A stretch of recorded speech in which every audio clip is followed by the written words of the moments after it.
Welcome to Talking Beat, the podcast for the Portland Police Bureau. We're focusing on thoughtful conversations that we hope will inform and provide you with a small glimpse of the work performed by Portland police officers, as well as issues affecting public safety in our city. Here's what's on today's show. Not to be rude, but nobody really wants to see you guys in their rearview mirror or behind them on a bike. Right. You guys are like right behind the dentist. We give a lot of leeway. I mean, if we wanted to go out and write tickets for 5 miles an hour over the speed limit, we could do that all day long. So if we stop you, that means you've pushed it real far. This episode of The Talking Beat is brought to you by... Through the good work of the Portland Police Sunshine Division, officers are able to bring emergency food to people 24/7. Sunshine Division also operates 2 warehouses where community members in need can access free food and clothing. Learn more at sunshinedivision.org. Now on to the show. We're talking about traffic on today's podcast. It's a popular topic for officers at community meetings. And whether you travel by vehicle, motorcycle, bicycle, foot, bus, streetcar, MAX train, or scooter, you're navigating Portland's roads with a lot of other users. Out on the road as well are Portland Police traffic officers. 2 are here today to talk about all issues traffic. Officer Ty Engstrom and Officer Chris Johnson. Ty, let's start with you. Tell me about your job and what you do each day. Sure. I'm a supervisor in the traffic division. I've been in the traffic division for almost a little over 7 years total time, almost 8 years actually. I supervise the patrol side of the traffic division. We have a few sergeants that all divide up the responsibilities, and we have officers that we have stewardship over, and so we work together with them with regards to enforcement, education, traffic investigations for crashes, and DUI investigations. Those kind of things surround the bulk of what we do on a daily basis. And then we also spend a lot of time helping out with special events. So parades, protests, sporting events, things like that. Anything that's going to impact our day-to-day commuting and traffic-related stuff, they usually call us to come help out in some way. And you ride a motorcycle. I do. Which kind? We ride BMW 1200s, so RT 1200s. People are fascinated that we have motors out there in all weather. Is it difficult on Portland's rainy days? You know, it is. In fact, today I was laying in bed this morning and the rain was just pounding. And I thought to myself, I got to get on that motorcycle. And I was very tempted to drive in instead. But, it's not too bad. You get pretty used to it. We get pretty good gear to use. Heated hand grips, heated seat, those things kind of help out a little bit. There's always a warm shower at the end of the day. So you get a little bit used to it. But it definitely when it's raining and it's 35 degrees outside or something like that, it can be a little rough on those particular days. But then again, during those summer and early fall months when it's just beautiful outside, it's pretty fun to ride those bikes. So unless it's snowy or icy, we're pretty much on our motorcycles. In the intro, as I said, traffic is one of the things that community members really care about. Why do you think it's such a hot button? Whether it's a short distance or a longer distance, most people have to go somewhere on a daily basis. And, whether that's by car or bicycle or on foot or scooters or buses or whatever, most people get a good taste of what it's like out there in our traffic community. And with that, there's a lot of crashes. There's a lot of impatient drivers. There's a lot of people that are distracted on the roadways. And each year we have a large number of people that are, in fact, seriously injured or even killed on our roadways. And those impact a lot of people. It's not just impacting the lives of the people that are involved in the collisions, but their families, their friends, and the people who witness those events. And so it impacts a lot of people in a lot of different ways. And so I think it's something that's probably pretty important to most people is traffic safety. What's the top worst behavior you see? I think there is quite a bit of distracted driving out there. Our current laws talk about, electronic device use that is specifically prohibited. However, there's a lot of other distractions out there. It's not just those things. Maybe those are the ones that are specifically included in the laws. You can't use your cell phone or your iPod or whatever while you're driving. But then again, we have those situations where we've got the lap dog sitting right in front of your face, or we've got, someone driving their car with their knee so that they can put their makeup on in the mirror, or, there's a number of different distractions. So I think distractions play a large role. And then also speed. Many studies have gone to look at speed, and that's a high contributor to crashes. And if we reduce the speeds, the amount of safety that is a result of that is exponential.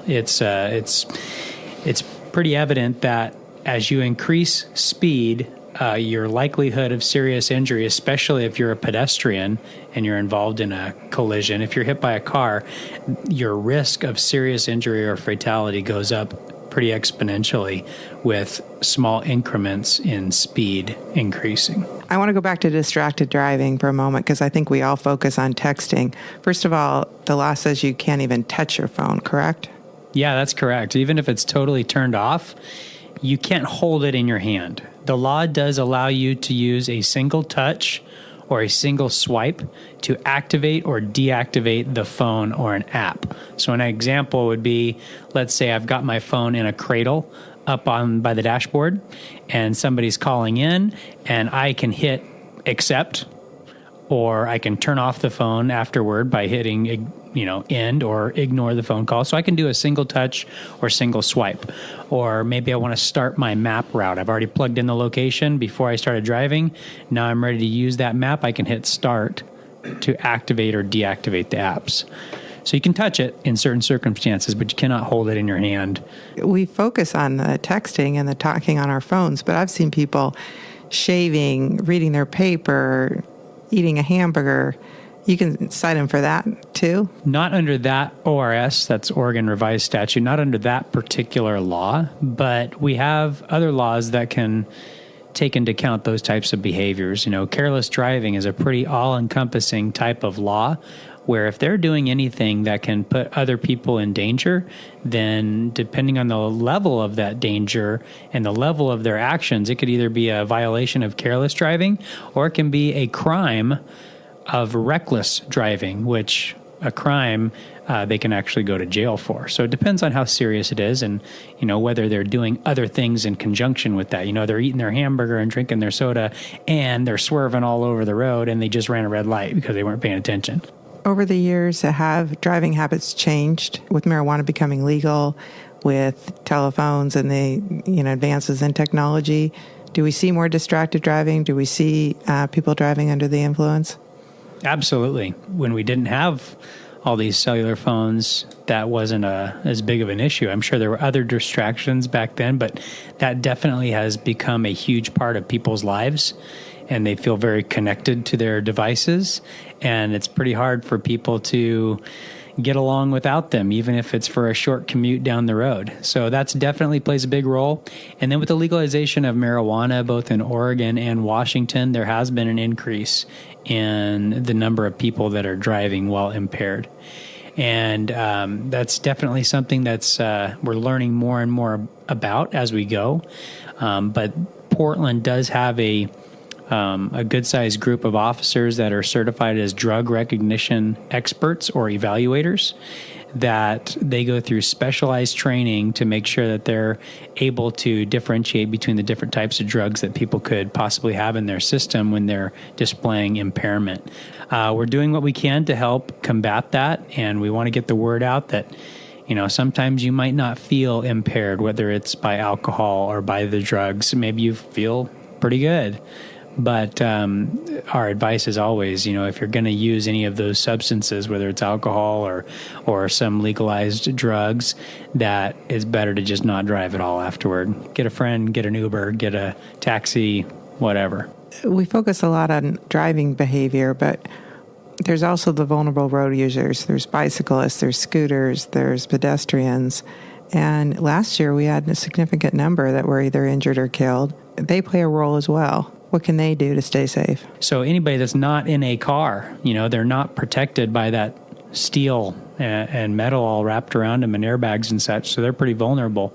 I'm not going to say that it's all the car's fault, all the bicyclists' fault, all the pedestrians' fault. It's everybody together. Everyone needs to take an effort and take a step towards making our roads more safe, and everyone needs to take their safety into their hands as well. I ride a motorcycle for a living. I'm riding a motorcycle almost every day in rain and bad weather and fog, and I ride my motorcycle as if everyone is out to get me.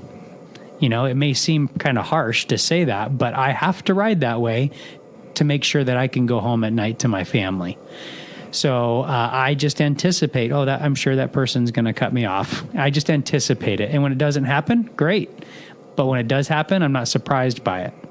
And so I would say the same thing about everybody else, whether you're in a car, on a motorcycle, a bike, or walking. You need to just assume that nobody sees you and act that way, and not just step out in the road because, hey, it's a marked crosswalk, I can be here. I know. I see that behavior a lot. And, I think people wear all black. They have the choice to wear all black, but then they dart across the street and, they may have the walk signal and they may have the right to wear all black. But the bottom line is I can't see you. And so I guess you can be right, but you can also be dead right. Yeah. That happened to me this morning on my way into work. It's pouring down rain. It's dark. And I was coming along a road in St. John's, just a few blocks from our office.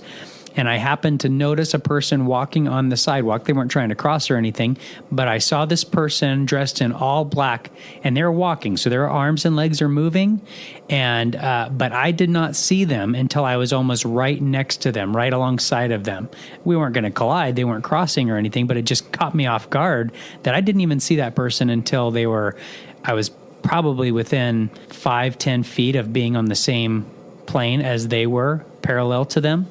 So, and maybe Chris can address this a little bit, as they've done some studies recently in our traffic investigative unit about visibility because of the number of pedestrians that we've had that have been hit. So I work in the traffic investigations unit, which is like a subdivision of the traffic division. And so my role, we call it TIU. That's more of just the investigative side of traffic. My primary duties are the investigation of fatal and serious injury collisions. And then I also work on hit and run cases, and sometimes those blend together. The pedestrians often think that they are seen at twice the distance that they truly are by the driver. And so my feeling is, pedestrians need to have a role of making themselves more visible, because the driver, as they're driving, what they're picking up on is going to be movement or some sort of, just visibility, being able to identify something out there in the road. And they're scanning, and sometimes the wipers are going, it's raining, it's dark. Sometimes the dash lights are there, so they can't see as well as a pedestrian often thinks they're being seen. And some of these studies that they've done, I've heard some of the other TIU investigators mention how, first of all, they'll put an officer out there, and then one officer will drive a car and kind of creep up until they feel like they can see that is a person up there. And then they'll measure the distance and they'll look at those things. And you guys are taking into account reaction time and stuff, right? And then we add into that a reaction time, perception reaction time. And it's amazing sometimes when you're out there and you're standing approximately where the person is hit, and then the car is coming. We slowly roll the car up with the headlights, and it is subjective where the driver thinks they can identify a shoulder line or something else visible on the person. But it's amazing how close sometimes when you're behind the wheel before you can actually identify somebody there in the road. So let's talk about investigations. You guys go through a lot of training and you have a lot of equipment. Tell me a little bit more about how you go about investigating fatal and serious crashes.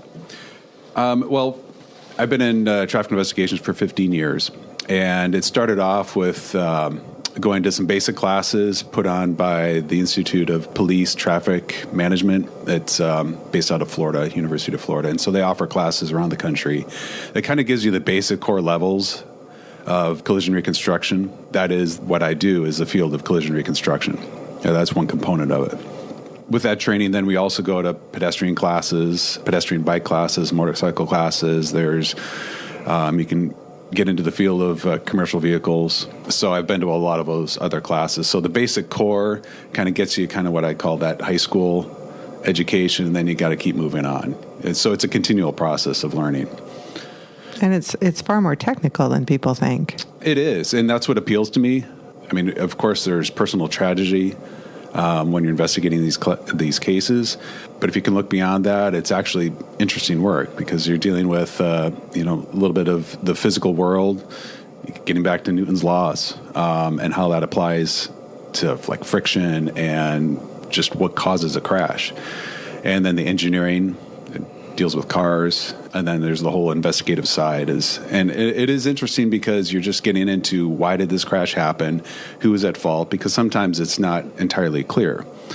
There's some gray areas about, like, for example, like who ran the stop sign, if there was a four-way stop, or how easily was that pedestrian seen, or was there some other issue at play, like overhead street lighting, was it a road design issue?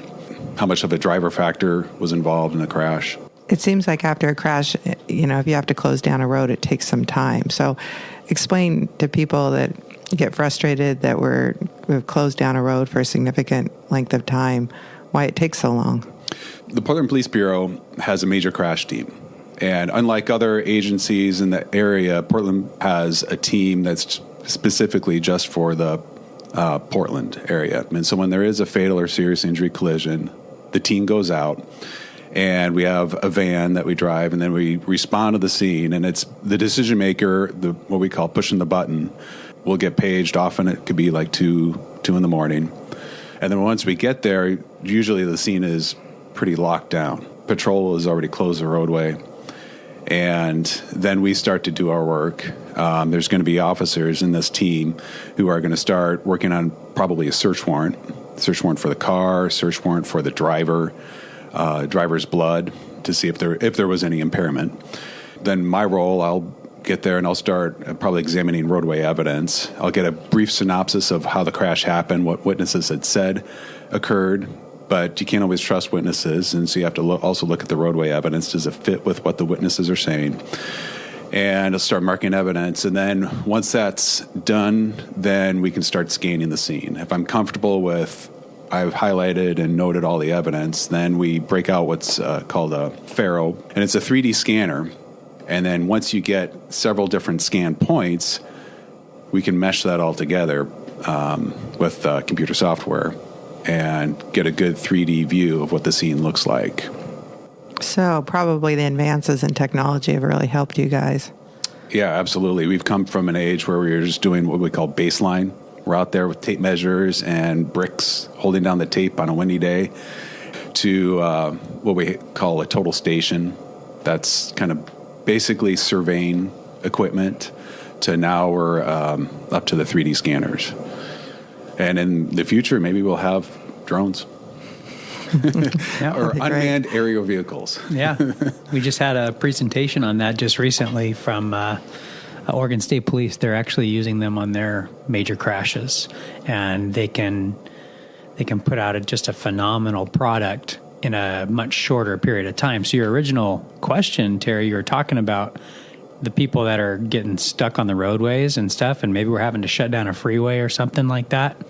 So these advances in technology are helping us to try and get the scene cleared up as quickly as possible. And it's important to understand that if that person who's stuck in traffic, if it was their loved one, if it was their family member, I'm sure that they would want us to put together the best product we can for the investigation, for the potential of a criminal prosecution against the driver if there is somebody that's criminally at fault.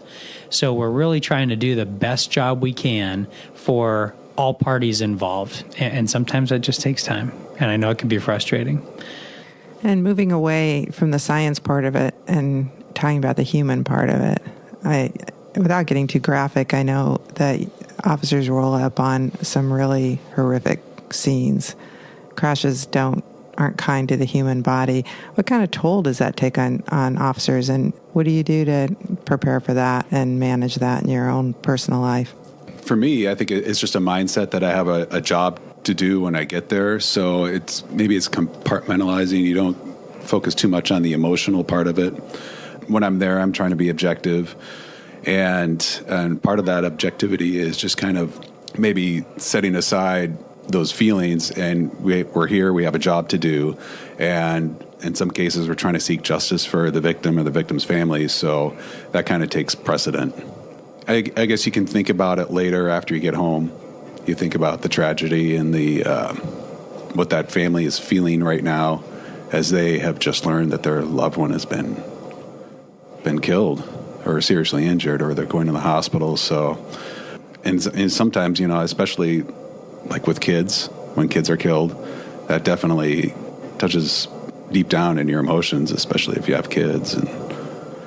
So do you channel that emotion when you guys are out doing enforcement work? I mean, at some point, at some level, it's got to make you angry if somebody's behavior, if you just know that those lives would have been saved if somebody slows down or something. So now you're out enforcing. And I mean, not to be rude, but nobody really wants to see you guys in their rearview mirror or behind them on a bike. Right. You guys are like right behind the dentist. and you pull up, and first of all, how do you plan enforcement missions? Do you focus on behaviors, or do you focus on an area? And how do you go about that?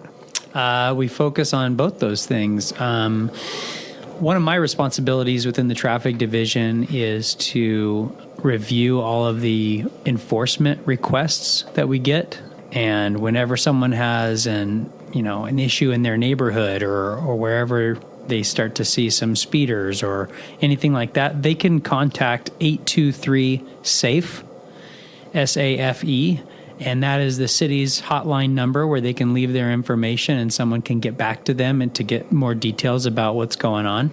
But those get entered into the system, and then anything that's enforcement related gets read by me. So I go through all of those, and I have to triage them based on some of our goals, our priorities, our missions, what is our focus as a traffic division, as a bureau as a whole, and as a city. What I'm looking for are areas on the high crash corridor. A small percentage of the roadways in Portland account for a vast majority of the serious injury and fatal crashes. So we call those our high crash network of streets. So when I'm looking at these enforcement requests, I'm looking at high crash corridors. Is this an area where there's a lot of crashes? Is this an area where there's a lot of fatalities or serious injuries, or an area with a lot of violations that impact a lot of people? That's what I'm looking for when I'm trying to decide which of these we're going to assign out. And so once I get some of those that I'm going to assign out, I'll send them out to different officers and ask them to spend some time at those areas individually. And then usually once a week, we'll get together, me and several officers, and we'll do a mission together. And maybe I'll select from that list, or maybe I'll select an area from a recent fatal crash or something that gets a lot of complaints. Maybe I've got 2 or 3 different complaints from different people, all about the same location. So we'll go together and spend some time at those areas. Now, the day-to-day operation of our officers, they get to go out and they can work wherever they see fit. They're encouraged to spend time on those high crash corridors where we're having a lot of issues and some of those big, busy streets. But if they've got a particular area that they have seen that's a problem, they can go work those areas as well. So yes, we're looking at areas, but then we're also looking at behaviors. We've talked a little bit already about speeding and about distracted driving. Those are some of the hot buttons right now, some of the things that are foremost on the focus of the Bureau at Traffic Division and also from the city. The city has recently adopted a program called Vision Zero, which is the city's goals to reduce the number of serious injury and fatal crashes down to 0 by 2025. And they're doing that through several different avenues. One is enforcement. That's our part where we help out. And education, we also help out with that as well. And then engineering. So the city's trying to do anything they can to make the streets safer, either by redesign or changing the roadways in some way to help the traffic flow better and be a little more safe. And then equity as well, which means that we're trying to spread out the enforcement throughout the city and not just impacting one specific area. We don't want a group or a community to be disproportionately impacted by our enforcement efforts. And so we're trying to spread it out throughout the city. And usually when we do a mission, I'll pick a mission in Central Precinct, and then maybe next week we'll move out to East Precinct and then North Precinct, and we'll kind of spread it out a little bit. And our afternoon shift crew tries to do the same thing and have missions as often as possible. Okay, let's answer the question once and for all. Do you guys have a quota? We do not have a quota.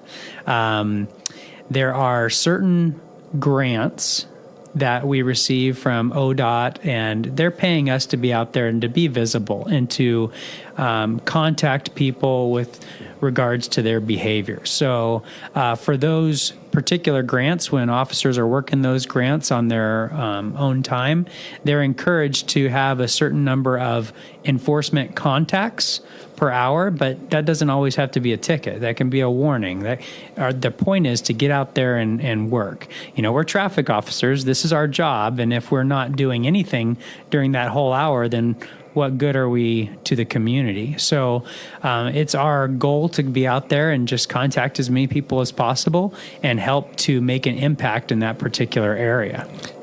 In all honesty, it's not a true moneymaker for us. The money gets split among a lot of different areas and agencies, correct? Yeah, Portland is a very large city. Some of the smaller communities, they're allowed to keep a greater portion of the money if they're a small municipality and things like that. But when you're a city the size of Portland, the majority of those fines go back to the general fund for the state of Oregon. So it's not like the Portland Police Bureau or the Traffic Division is getting a huge portion of that money when it comes to us going out there and stopping people. So tell me about some of the dangers officers face when they're pulling somebody over. It's often said that traffic stops are perhaps one of the most dangerous things we do as police officers. It's just a complete unknown. There's no such thing as a routine traffic stop. You really have no idea who's in that car. It can be a totally nice-looking car and a nice-looking person in there, and maybe they're just having a really bad day, or maybe they're suffering from a mental illness, or maybe they've just had a bad breakup or a domestic situation. You have no idea what you're walking up on. So as a police officer, we need to be ready for that. We need to have a mindset of this could turn into something big, and we don't want it to. We would much rather go up, contact the person, have a good encounter, and move on with our day. But not only is it an unknown with regards to the person that's in the car, we can't be watching with our head on a swivel facing every direction at all times, and especially if we're on some busy roadway or something like that. Oftentimes, the other people on the road, the other traffic, is a huge risk to us as well. Many officers have been killed standing on the side of the road talking to somebody at a traffic stop. So it's a pretty dangerous thing, and our officers do it quite often, and they practice it, and they develop what feels right to them and what feels safe to them. Oftentimes I'll maybe contact on the passenger side or step away from traffic on the other side of the car. So we try and take different steps to mitigate some of those dangers, but it's definitely a dangerous thing. Cars are required to move over, though, if they can, if there's another lane. Yes. DC police. Yeah. There's a law, fail to maintain a safe distance from an emergency vehicle. So they are required to move over if there's a lane to their side, or at least slow down quite a bit. And that's for any emergency vehicle on the side of the road: police, fire, medical, tow trucks, ambulance. Yeah. So what's the best excuse you've ever heard?